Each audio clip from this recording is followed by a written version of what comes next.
The snow was falling in thick, lazy flakes against the window of Starbucks on North Michigan Avenue, each one catching the warm light from inside before disappearing into the darkness of Christmas Eve. Emily Carter sat at a corner table, her fingers wrapped around a ceramic mug that had gone cold 20 minutes ago. She checked her phone again. 7:43. He was 13 minutes late. She almost laughed at herself. Here she was, 34 years old, successful director of operations at Morrison & Associates, sitting alone on Christmas Eve, waiting for a man she'd never met. Her sister had been relentless about this setup, insisting that Daniel from her yoga class was perfect for Emily. He's kind, he's got a great smile, and he loves Christmas movies. Sarah had said with the confidence of someone who had never been stood up. Emily pulled her wool coat tighter around her shoulders and glanced around the coffee shop. Most of the tables were empty, just a few other souls who, like her, found themselves alone on what was supposed to be the most magical night of the year. The barista was humming Silent Night while wiping down the counter. And somewhere in the background, Bing Crosby crooned about white Christmases. Her phone buzzed. Finally. Running late. Traffic is insane. Be there in 10. Sorry. Daniel. Emily sighed and settled back into her chair. 10 more minutes. She could do 10 more minutes. She opened her email out of habit, scrolling through the usual end-of-year messages from clients and vendors. Her company had just finished their annual toy drive for Chicago Children's Hospital, and she was still fielding thank-you notes from grateful families. It had been their most successful year yet. Over 3,000 toys collected, more than double last year's haul. The bell above the door chimed and Emily looked up hopefully. A man in his early 30s stepped inside, shaking snow from his dark hair. He was tall, wearing a navy peacoat that looked like it had seen better days, and he moved with the careful deliberation of someone who didn't want to draw attention to himself. There was something familiar about his profile, but Emily couldn't place it. He approached the counter, and Emily heard him order a black coffee in a voice that made her stomach clench with recognition. She knew that voice. She knew the way his shoulders set when he was nervous, the way he ran his hand through his hair when he was thinking. Jack Reynolds, the man she'd fired 11 months ago. Emily's breath caught in her throat.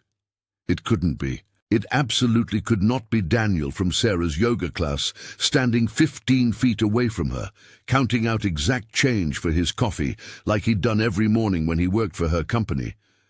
But it was. Jack turned from the counter, coffee in hand, and his eyes swept the room before landing on her. The recognition was instant and mutual. His face went pale, then flushed red, and for a moment they just stared at each other across the warm, coffee-scented space. He walked over slowly, each step seeming to cost him effort. "Emily," he said when he reached her table. His voice was quieter than she remembered, more careful. "Jack." She couldn't think of anything else to say. Her mind was racing, trying to piece together how this was possible. Are you Daniel?" He winced slightly and set his coffee down on the table across from her. "Daniel's my middle name, Jack Daniel Reynolds." He paused, running that familiar hand through his hair. "I go by Daniel now, since—" He gestured vaguely, and Emily understood. Since he'd lost his job, since she'd had to let him go. They sat in silence for a long moment, the weight of their shared history settling between them like fog. Emily remembered that day in March when she'd called him into her office. The company was downsizing, cutting costs, and Jack's position as assistant project coordinator had been eliminated. She remembered how he'd taken the news with quiet dignity, how he'd nodded and asked practical questions about his final paycheck and insurance coverage. She remembered watching him pack up his desk from her office window, how he'd carefully wrapped a framed photo of a little girl in bubble wrap. "How's Sophie?" Emily asked suddenly. The words came out before she could stop them. Jack's expression softened immediately. "She's good. She's 7 now. Growing so fast I can barely keep up." He pulled out his phone and showed her a recent photo, a gap-toothed girl with dark curls and Jack's same gentle eyes, wearing a red Christmas dress. "She's with my mom tonight. They're making cookies." Emily studied the photo, remembering how Jack used to keep Sophie's drawings pinned to his cubicle wall. He'd been a single father even then, she knew. Though she'd never learned the details, it hadn't seemed appropriate to ask. "She's beautiful," Emily said, meaning it. "Thank you." Jack slipped the phone back into his pocket. "So, this is—" He gestured between them. "Unexpected," Emily finished. "That's one word for it." Jack's mouth quirked in what might have been the beginning of a smile. "Your sister Sarah. She's in my yoga class. She talks about you sometimes. I knew you had a sister named Sarah, but I never put it together that she was your sister until she mentioned you worked at Morrison and Associates. And by then she'd already given you my number." Emily felt a flush of embarrassment. "You could have said something. I thought about it." Jack wrapped his hands around his coffee mug, a gesture so familiar it made Emily's chest tight. "But I figured, what are the odds you'd actually agree to meet me? And if you did, well, I guess I thought I'd cross that bridge when I came to it."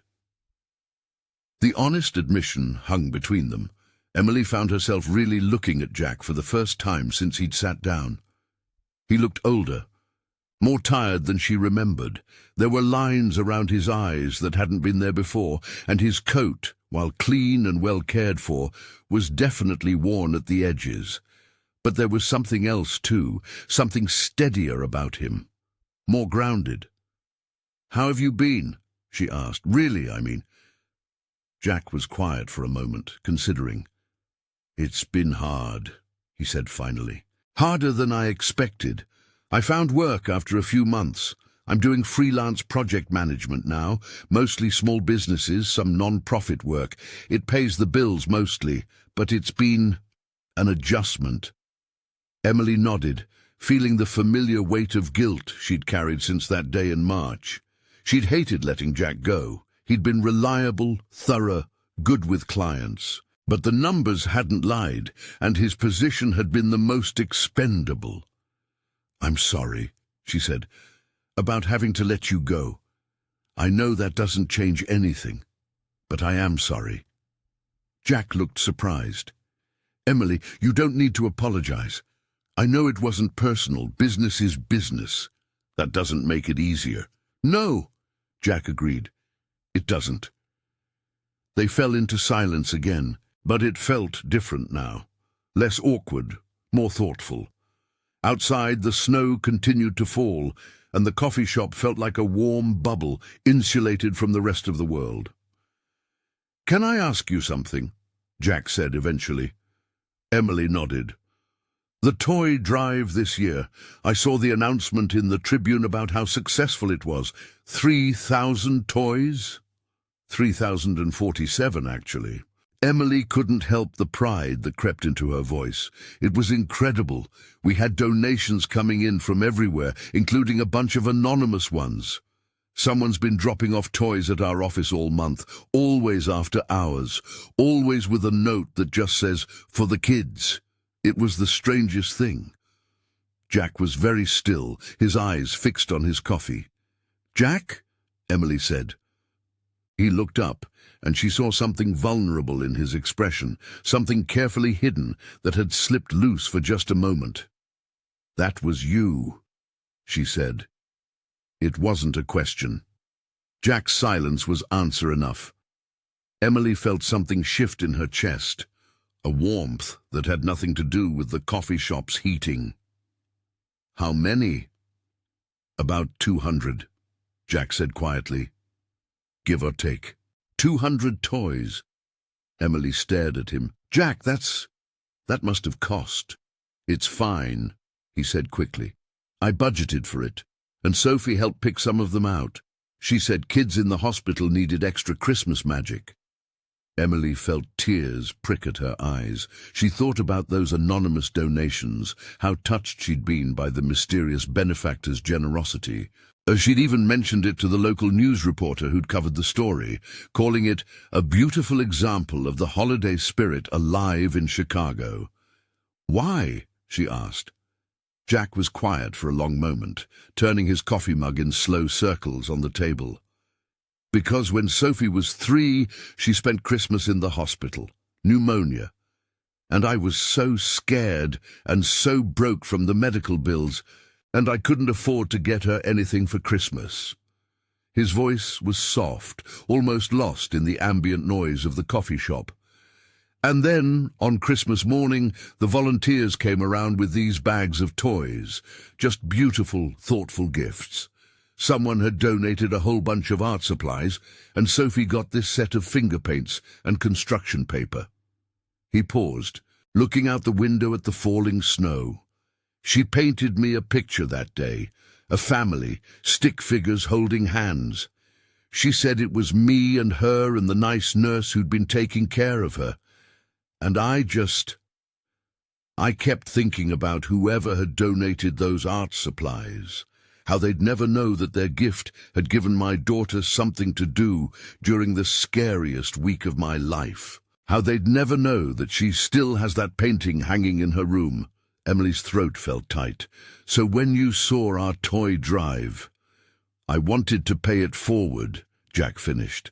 "I know what it feels like to be the parent sitting in that waiting room feeling helpless, and I know what it feels like to watch your kid's face light up, because someone, somewhere, cared enough to give a gift to a child they'd never meet." The tears Emily had been fighting finally spilled over. She wiped them away quickly, but not before Jack noticed. "I'm sorry," she said. That's beautiful, Jack. What you did. It's beautiful." Jack looked embarrassed. "It's not a big deal." "It is, though. It really is." They sat in comfortable silence for a while after that, watching the snow fall outside the window. Emily found herself studying Jack's face in the soft light, noticing things she'd never paid attention to when he worked for her. The way his eyes crinkled slightly at the corners when he was thinking, the small scar on his left hand that looked like it might be from a childhood accident. The way he seemed genuinely surprised by her reaction to his story, as if kindness was just something he did without expecting recognition. "Can I ask you something now?" Emily said. "Sure." "When Sarah suggested setting us up, did you want to say yes? I mean, before you realized who I was?" Jack considered this seriously. "Honestly, yes. She said you were smart and funny and that you cared about your work, and she mentioned you'd had a rough year dating-wise, which made me feel less alone." He paused. "Plus, she said you loved Christmas movies, and Sophie's been on a major holiday movie kick lately. I thought maybe—" "You thought maybe what?" "I thought maybe you might want to watch a Christmas movie with us sometime. Nothing serious, just company, for someone who's also spending the holidays mostly alone." The simple honesty of it made Emily's chest ache. "Are you spending Christmas mostly alone?" "Sophie's with my mum tomorrow until the day after. My mum wanted to do a big Christmas morning with her, and I couldn't afford to travel this year, so yeah, it's just me tomorrow." Emily made a decision before she could second-guess herself. "What if it wasn't?" Jack looked confused. "What do you mean?"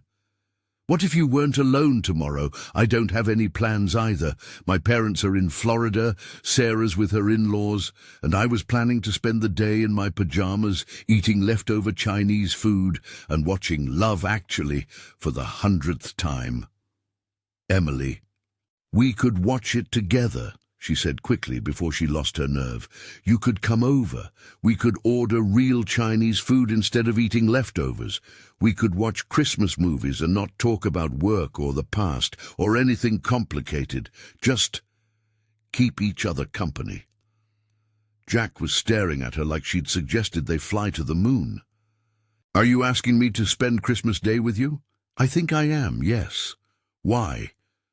The question was so simple and so complicated that Emily had to take a moment to think about her answer. Why was she asking? Because she felt guilty about firing him?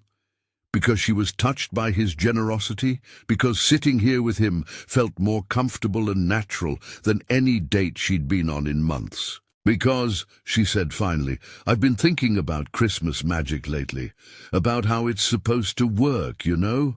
And I think maybe it's not about grand gestures or perfect moments. Maybe it's just about not being alone when you don't have to be. Jack was quiet for a long time, his eyes searching her face. Emily felt nervous suddenly, worried she'd overstepped, worried she'd made things awkward between them. "Okay," he said finally, "okay. Okay, I'd like that. I'd like to spend Christmas with you." Emily felt a smile spread across her face, genuine and warm. "Really? Really? But I have one condition." "What's that?" "We watch The Muppet Christmas Carol. Sophie made me promise to text her a full review of whatever Christmas movie I watch tomorrow, and she specifically requested Muppets." Emily laughed, the sound bright in the quiet coffee shop. "Deal. But we're also watching Love Actually." "I've never seen it." "Well, then we have a lot of work to do." Jack smiled, and Emily realized it was the first completely unguarded expression she'd seen from him all evening. It transformed his face, made him look younger and more like the man she remembered from the office, the one who'd always had a kind word for the cleaning staff and who'd kept a jar of candy on his desk for anyone who needed a pick-me-up.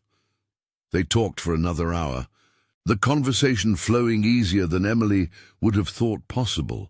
Jack told her about Sophie's obsession with learning to cook, how she'd been making him elaborate breakfasts every weekend that usually involved way too much syrup and at least one minor kitchen disaster. Emily told him about her recent promotion, how she was finally heading up the community outreach programs she'd been passionate about for years. When the barista announced they'd be closing in 10 minutes, Emily was surprised by how disappointed she felt. The evening had started as an obligation, something to get through, and had somehow become the most genuine conversation she'd had in months. "I should probably head home," Jack said, checking his phone. "Early morning with Sophie tomorrow before she goes to my mom's." "Of course." Emily gathered her purse and coat. "What time should I expect you tomorrow for our Christmas movie marathon?" "Is noon too early?" "Noon is perfect. I'll text you my address." They stood up together, and for a moment there was an awkward pause as they both seemed to realize this was goodbye, at least for tonight. Emily wasn't sure if she should shake hands, hug him, or just wave and walk away. Jack solved the problem by stepping forward and giving her a brief, careful hug. He smelled like coffee and snow and something warm she couldn't identify. "Thank you," he said quietly. "For tonight, for tomorrow. I wasn't looking forward to Christmas this year. And now I am." Emily pulled back to look at him. "Me too."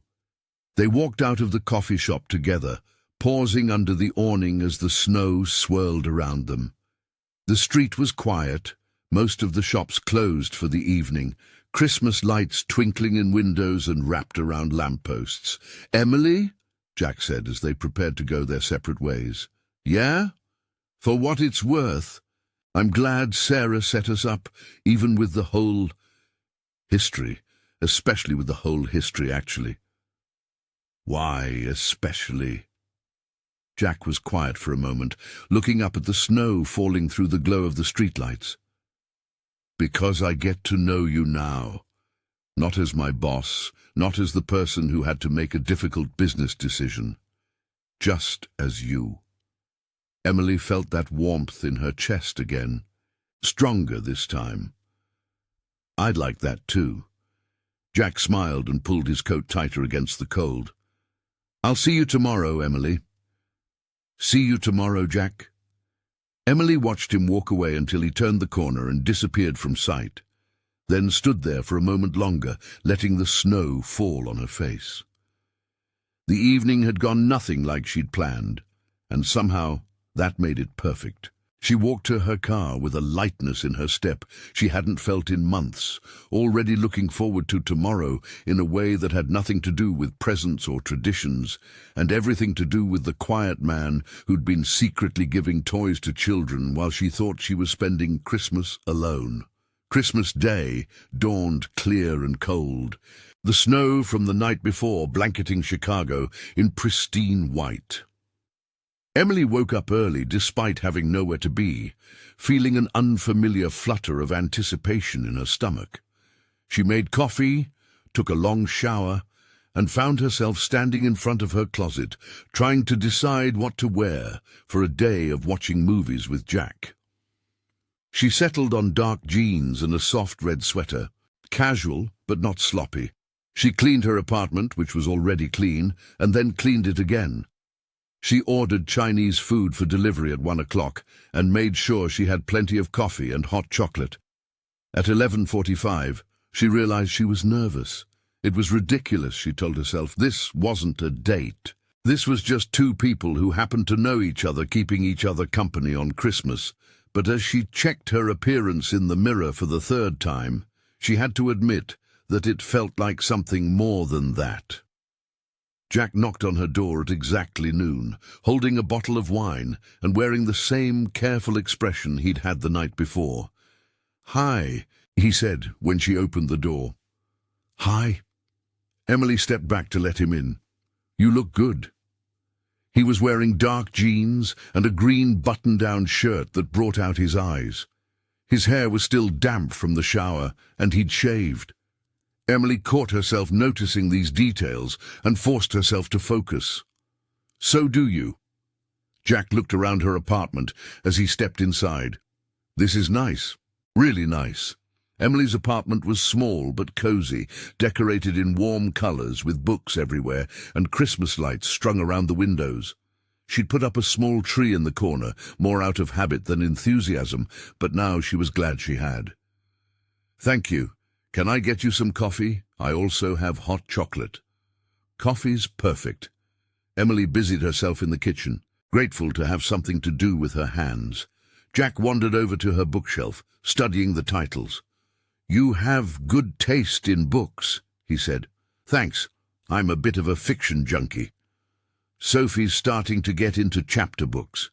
Any recommendations for a 7-year-old?" Emily considered this seriously. Has she read any Roald Dahl, Matilda, or the BFG? Not yet. But she'd probably love them. She's been asking me to find her books about strong girls. Smart kid.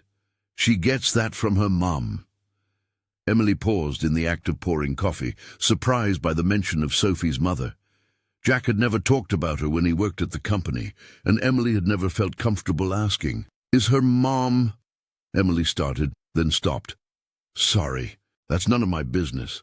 Jack accepted the coffee mug gratefully. "No, it's okay. She died when Sophie was 2. Cancer." Emily felt her heart clench. "Jack, I'm so sorry." "Thank you." Jack's voice was quiet but steady. "It's been 5 years. Some days are harder than others, but we've built a good life, Sophie and me." Emily understood suddenly why Jack had taken the job loss so hard. Why losing his position had meant more than just a temporary setback. He was raising a daughter alone, with no safety net, except what he could build himself. "She's lucky to have you," Emily said. "I'm the lucky one." The simple certainty in his voice made Emily's throat tight. She gestured toward the living room, where she'd set up pillows and blankets on the couch. "Should we start with the Muppets or Love Actually?" "Let's go with the Muppets first. I need to be able to give Sophie a detailed report." They settled on the couch, leaving careful space between them. Emily started the movie, then realized she was sitting stiffly, trying too hard to seem casual. "You can relax, you know," Jack said, amusement in his voice. "I don't bite." Emily laughed despite herself. "Sorry, I guess I'm a little nervous." "Why?" "I don't know. This is just different from what I expected." "Good different or bad different?" Emily considered this. "Good different. Definitely good different." As the opening credits of The Muppet Christmas Carol began to roll, Emily found herself starting to relax. Jack laughed at the jokes, made occasional comments about how Sophie would react to certain scenes, and seemed genuinely engaged with the movie. The awkwardness from earlier began to fade. Halfway through the film, the Chinese food arrived. They paused the movie and spread the containers out on Emily's coffee table, eating with chopsticks and continuing to talk. "So," Emily said, twirling lo mein around her chopsticks, "what's your honest opinion of working in non-profit versus corporate?" Jack considered this while he ate his Kung Pao chicken. "It's different. The money's definitely not as good, but the work feels more personal. When I help a small charity set up their donation tracking system, I know exactly how that's going to impact real people. There's less bureaucracy, more direct connection to the mission. That sounds really fulfilling." "It is, though I have to admit there are days I miss having reliable health insurance and a steady paycheck." Emily winced. "Jack." "Hey!" Jack set down his chopsticks and looked at her seriously. "I need you to stop doing that." "Doing what?" "Feeling guilty every time I mention something difficult about the past year. You made a business decision that you had to make. I don't blame you for that, and I don't want you to carry around guilt about it." Emily was quiet for a moment. "It's hard not to, though, knowing that my decision affected your life so significantly." "Your decision did affect my life," Jack agreed. "It forced me to think about what I really wanted to do with my career. It made me realize I was comfortable at Morrison and Associates, but not necessarily fulfilled. It pushed me to take risks I wouldn't have taken otherwise." "You sound like you're talking yourself into being grateful I fired you." Jack smiled. "Maybe I am. If you hadn't let me go, I never would have started doing non-profit work. I never would have had the time to volunteer at Sophie's school. And I definitely never would have ended up sitting in your living room on Christmas Day, eating Chinese food and watching the Muppets." Emily felt that warmth in her chest again. "You're very good at finding the silver lining." "I have to be. Sophie's watching." "I want her to learn that setbacks aren't the end of the world. They're just redirections." "You're a good dad, Jack." "I try to be." They finished eating and returned to the movie. As the afternoon wore on, Emily found herself relaxing completely. Jack was easy to be around, she realized. He laughed at the right moments, made thoughtful observations, and seemed comfortable with silence when it fell between them. When The Muppet Christmas Carol ended, Jack immediately pulled out his phone to text Sophie a review. "What are you telling her?" Emily asked, trying to peek at his screen. "That Gonzo makes an excellent Charles Dickens. The songs are surprisingly catchy, and Tiny Tim is appropriately heartwarming without being too sappy." That's a very thorough review." "Sophie likes details." Jack showed Emily his phone. "See, she's already responding." Emily read the text chain.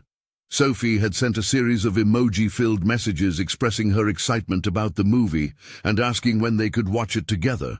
Her enthusiasm was infectious, even through the screen. "She seems like an amazing kid," Emily said. "She is. She's got this incredible optimism, even after everything she's been through. Losing her mom, being in the hospital, all the changes this year. She just rolls with it. She gets that from her dad too, I think." Jack looked at her with surprise. "You think I'm optimistic?" "I think you're resilient, and I think you work really hard to make sure Sophie feels safe and loved, even when things are uncertain." Jack was quiet for a moment, seeming to absorb this. "Thank you," he said finally. "That means a lot, actually." "Should we start Love Actually?" "Absolutely. I need to understand what all the fuss is about." Emily started the second movie, and they settled back into the couch. Sometime during the opening scenes, Emily realized the careful space they'd maintained between them had disappeared. Jack's shoulder was touching hers, and it felt natural, comfortable. "So this movie follows multiple storylines?" Jack asked as the characters began to be introduced. 10 different love stories, all interconnected. It sounds chaotic, but somehow it works. "And you've seen this how many times?" "I refuse to answer that on the grounds that it might be embarrassing," Jack laughed. "Fair enough." As the movie progressed, Emily found herself watching Jack's reactions as much as the screen. He was clearly engaged, asking occasional questions about the characters and making comments about the various plot lines. When they reached the scene with Andrew Lincoln's character declaring his love through cue cards, Jack was quiet for a long moment. "That's either incredibly romantic or completely inappropriate," he said finally. "I've always thought it was both." "How do you mean?" Emily paused the movie, considering how to explain. "It's romantic because he's expressing something true and deep, and he's doing it in a way that doesn't put pressure on her. But it's inappropriate because she's married to his best friend, and even though he doesn't expect anything from her, he's still crossing a line." "So it's complicated." "Love usually is." Jack looked at her.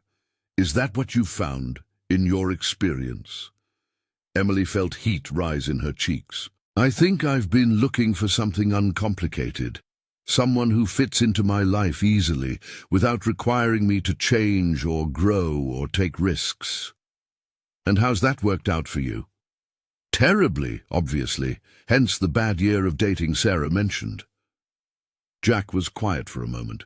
"Can I ask what happened with the bad year of dating?" Emily considered deflecting, but something about the way Jack was looking at her made her want to be honest.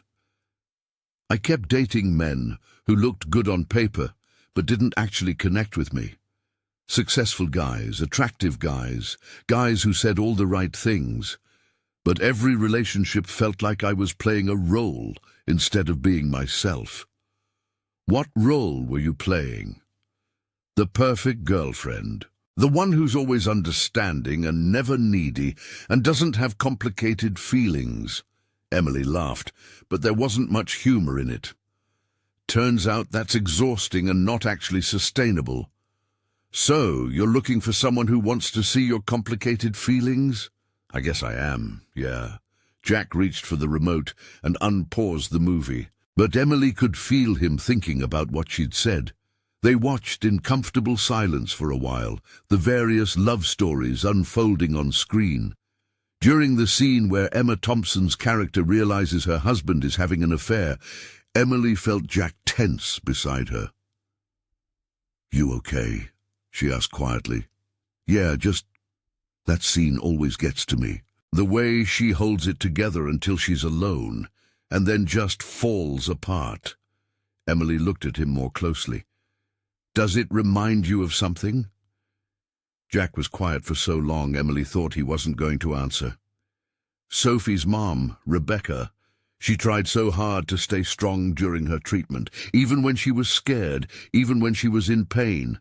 She would smile and joke and pretend everything was fine. She said she didn't want Sophie to see her as anything other than Mommy." Emily's chest ached. "That must have been incredibly difficult." "It was, for both of us. I wanted her to let me take care of her, to let me see how scared she was.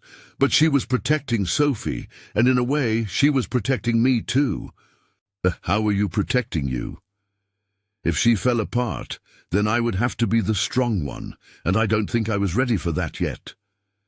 Emily understood suddenly why Jack had been so calm when she'd had to let him go, why he'd asked practical questions instead of emotional ones.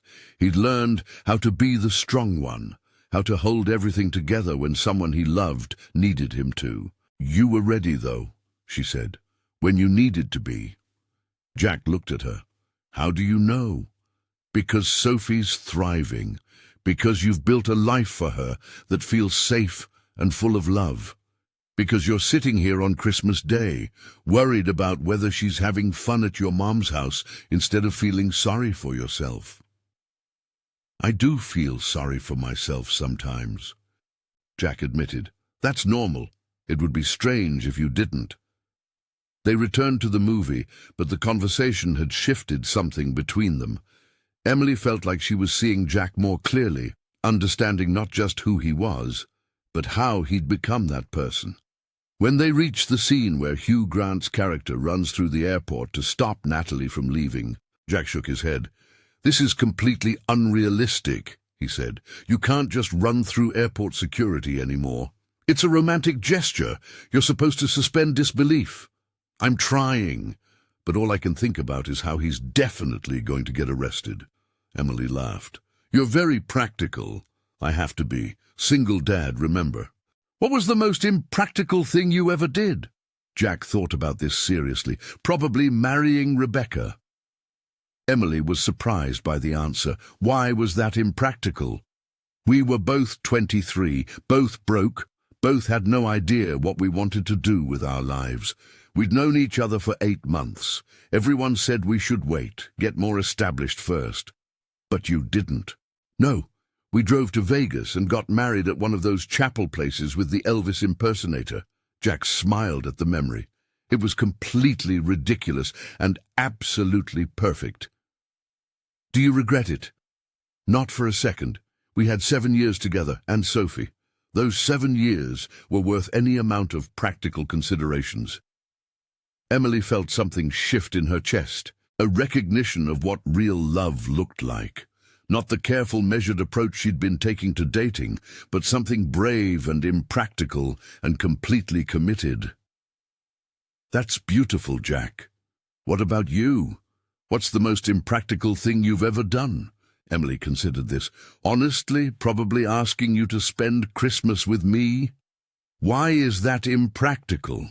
"Woo, because you're someone I used to work with.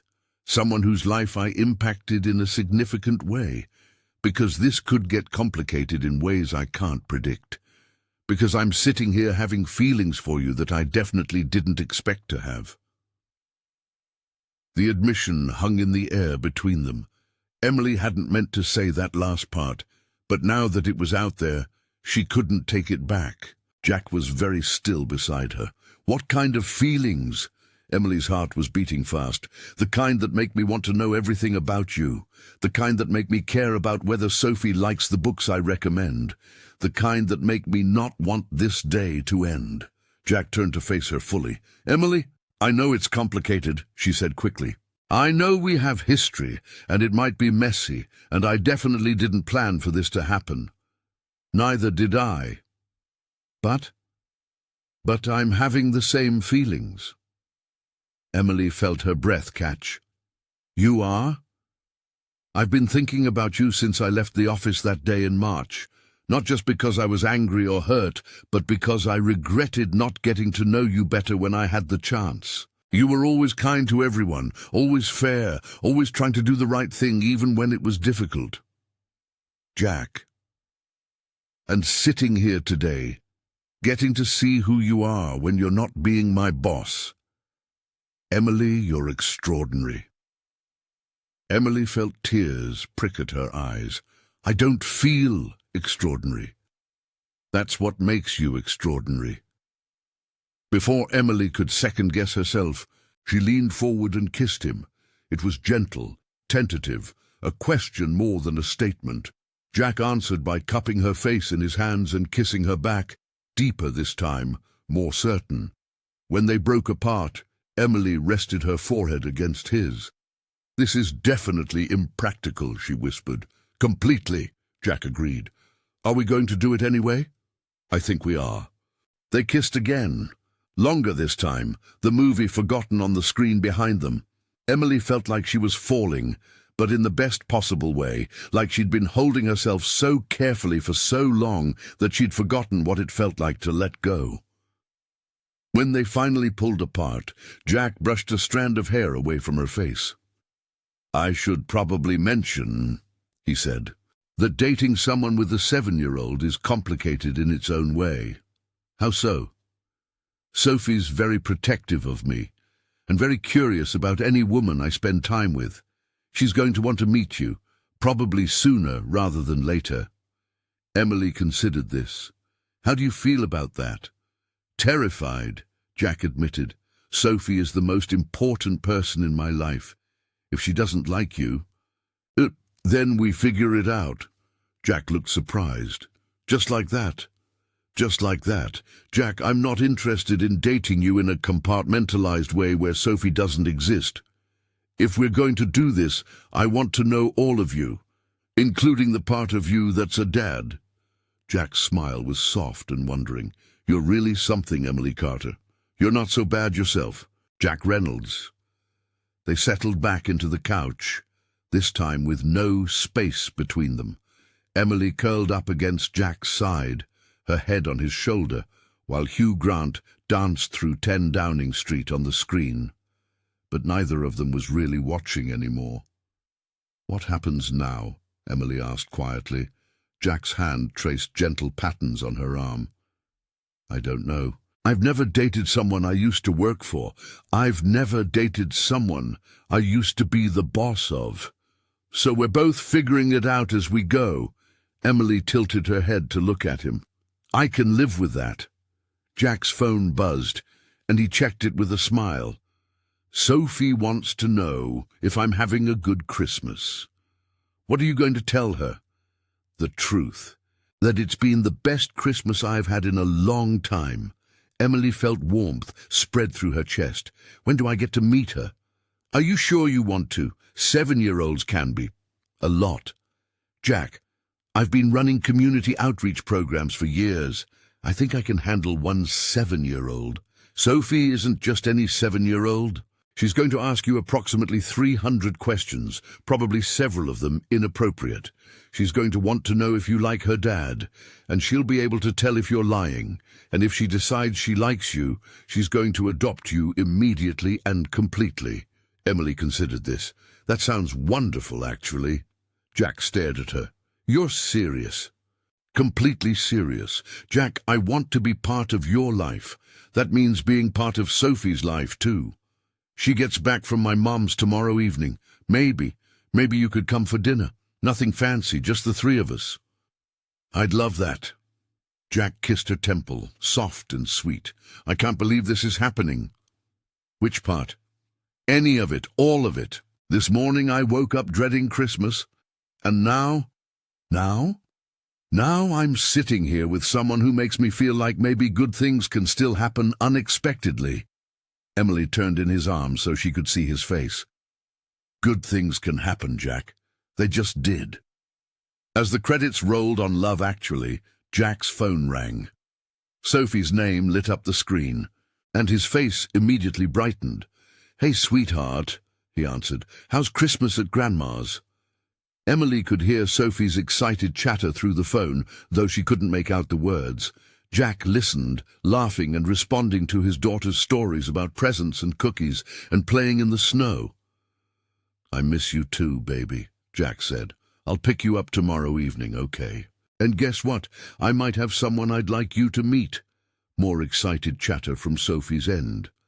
"A friend," Jack said, glancing at Emily with a smile. "A very special friend. Her name is Emily, and she's wonderful." Emily felt her heart flutter at the simple description. "Yes, she likes Christmas movies," Jack continued. "We watched The Muppet Christmas Carol today, just like you asked me to, and yes, Gonzo was excellent." Sophie said something that made Jack laugh out loud. "I'll ask her," Jack said. "Sophie wants to know if you like to cook because she's been practicing making pancakes and she wants to make them for everyone she likes." "Tell her I love pancakes and I'd be honored to try her," Emily said. Jack relayed the message, and Emily heard Sophie's delighted squeal through the phone. "Okay, sweetheart, let me talk to Grandma for a minute. I love you too. See you tomorrow." Jack handed the phone to his mother, and Emily listened to his side of a brief conversation about pickup times and logistics. When he hung up, he was shaking his head. "What?" Emily asked. "Sophie told my mom that I sounded happy and wanted to know if I had a girlfriend. My mom is now convinced I'm hiding some dramatic romance from her." "Well, you kind of are." "I suppose that's true." Jack pulled Emily closer. "Are you my girlfriend, Emily Carter?" Emily felt like a teenager at the question, giddy and nervous and thrilled. "Do you want me to be... I want a lot of things I probably shouldn't want this fast." "Like what?" Jack was quiet for a moment, his hand still tracing patterns on her arm. "I want to wake up next to you. I want to help Sophie with her homework while you make dinner in the background. I want to take family photos that include all three of us. I want to plan next Christmas together." Emily's breath caught. "Jack, too much?" "Not too much, just fast. We don't have to rush anything. I just wanted you to know that this isn't casual for me. It can't be with Sophie involved." Emily understood. Jack couldn't afford to bring someone into his daughter's life unless he was serious about them. The realization should have scared her, but instead it made her feel safe, chosen, important. "It's not casual for me either," she said. "I haven't felt this way about anyone in, maybe ever." "What way?" "Like I want to build something real with you, like I want to be part of your daily life, not just the fun weekend parts. Like I want to be someone Sophie can count on." Jack cupped her face in his hands, his thumb brushing across her cheek. "Emily, I think I'm falling in love with you." The words hung in the air between them, honest and vulnerable and completely unexpected. Emily felt her heart skip. "I think I'm falling in love with you too," she whispered. When Jack kissed her this time, it felt like a promise, like the beginning of something that could change everything if they were brave enough to let it. Outside, snow began to fall again, gentle flakes drifting past the windows of Emily's apartment. The Christmas lights twinkled softly, and somewhere in the building someone was playing Silent Night on a piano. "This has been the strangest Christmas of my life," Emily said against Jack's lips. "Strange how? I woke up this morning thinking I was going to spend the day alone, feeling sorry for myself. Instead, I'm here with you, planning to meet your daughter tomorrow, talking about next Christmas. Are you okay with how strange it's been?" Emily smiled, thinking about the anonymous donations, the blind date that wasn't, the fired employee who'd become something precious and unexpected. "I'm more than okay with it. I think this might be exactly the Christmas I needed, even though I never knew I needed it."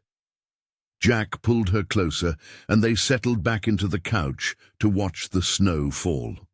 Tomorrow there would be complications to navigate, conversations to have, a 7-year-old to win over. But tonight, on Christmas Day, they had found something neither of them had been looking for, and both of them desperately needed.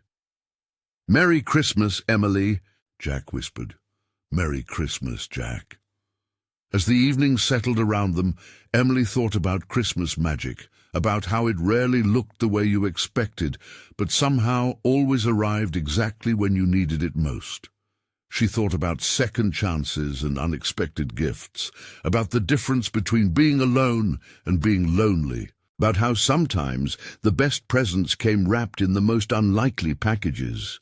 And she thought about tomorrow evening, when she would meet the little girl who had helped pick out toys for children in hospitals, who painted stick-figure families and asked 300 questions and made pancakes for everyone she liked.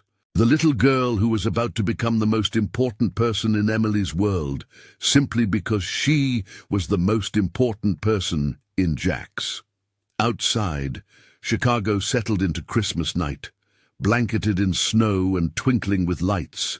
And inside Emily's small apartment, two people who had found each other in the most unexpected way held each other close and planned for a future neither of them had seen coming.